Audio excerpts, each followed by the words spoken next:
There you go. That is Lakas, our white-bellied seagull with a scientific name of Haliacus leucocastor. Leuco meaning white and castor meaning belly. That's why we call them the white-bellied seagull. Now, the white-bellied seagull are commonly found near of coastal area of Australia, India, and here in the Philippines.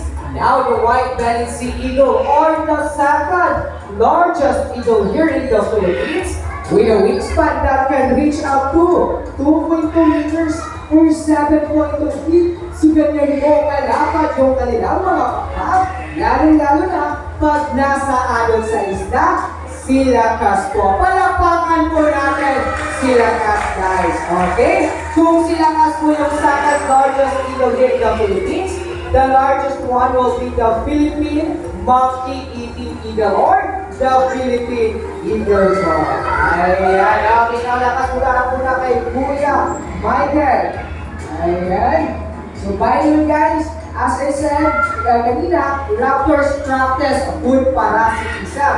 Food parasitism is stealing of food from the other animals or nangunguha sila ng pagkain from the other animals po. Okay, now in the Philippines, we have 51 species of raptors.